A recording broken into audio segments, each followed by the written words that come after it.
What do you call it? When a man loses the presidency, claws his way back to power, and brazenly breaks the law in broad daylight.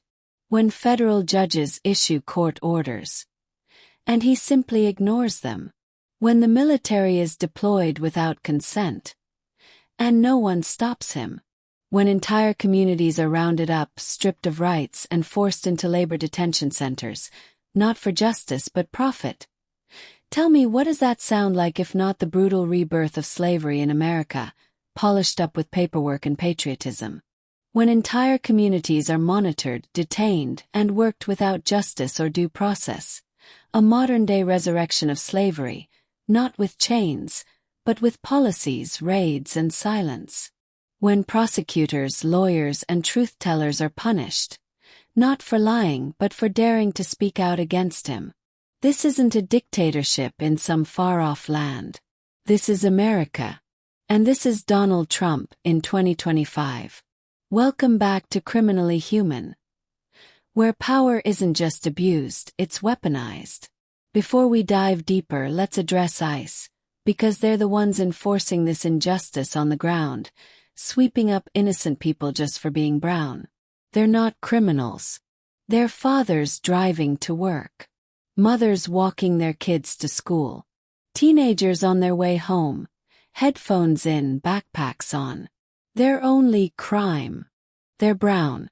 Under Trump's second term, ICE is back on the streets, and court rulings don't matter. Judges told him to stop. They ruled these street sweeps unconstitutional. But ICE is still patrolling neighborhoods, stopping people with no warrant, no cause. Just skin tone. No papers. You're gone. No lawyer. Good luck. Families are being ripped apart in gas station parking lots, grocery store exits, apartment stairwells. The raids never stopped, they just got quieter. And in Trump's America, being brown is enough to make you a suspect. This isn't immigration policy. This is racial profiling sanctioned by power. And the most chilling part, he's been told to stop. Not once. Not quietly. By judges, by watchdogs, by the Constitution itself. But he keeps going because in his America, the law is only a suggestion. And fear. That's the point. But the attacks don't stop with broken laws and military force. Words matter. And Donald Trump has weaponized his words to divide, to inflame, to dehumanize. He's made racist remarks that echo through communities. From mocking the English of African leaders to endorsing hateful stereotypes. These aren't isolated slip-ups. They're calculated moves to stir fear and resentment, to pit Americans against each other. And the consequences are real. Hate crimes against people of color have surged since his return to power. Attacks on Black, Latino, Asian, and indigenous communities are on the rise. Fueled by rhetoric that paints them as threats, outsiders, enemies. Neighborhoods where children once played freely are now battlegrounds of suspicion and violence.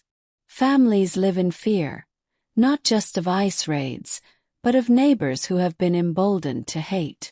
This is the cost of words unchecked by conscience or accountability. When leaders choose division over unity, the whole nation pays the price. This is more than politics.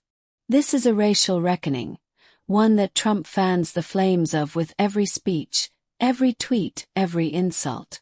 And in this America, hate isn't just tolerated, it's weaponized. Now imagine doing your job, every day fighting to hold the powerful accountable, seeking justice for the voiceless, only to find yourself under attack. Prosecutors, lawyers, and officials who dared to stand up to Trump have been targeted and stripped of their security clearances.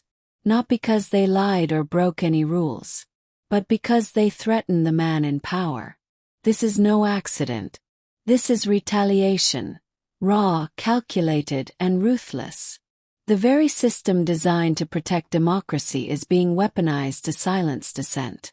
Truth-tellers become enemies. Justice seekers become targets. When speaking out becomes a crime, and accountability a danger, what hope is left for the innocent? This is the dark price of unchecked power, and it's happening right here, right now. And when the truth is silenced, what's left to enforce the law? When the watchdogs are muzzled, the balance of power breaks down. That's when the military steps in, not to protect but to intimidate. Next, we'll look at how Trump bypassed the law to deploy the National Guard without permission, turning America's streets into a battlefield. When the people who should protect us become the ones we fear, democracy itself is at risk. In Los Angeles, as protests erupted, Donald Trump didn't wait for permission. He ordered the National Guard into the city, without the governor's consent. A federal judge slammed the move as an illegal power grab, a clear violation of the 10th Amendment, which protects states' rights.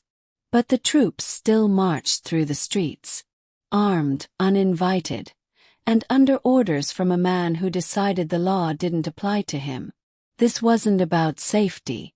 It was about control, showcasing power through intimidation, turning citizens into subjects. When the military enforces political will rather than justice, the line between America and authoritarianism fades. This is the America we live in now, where power is wielded without checks, and fear is the currency of control.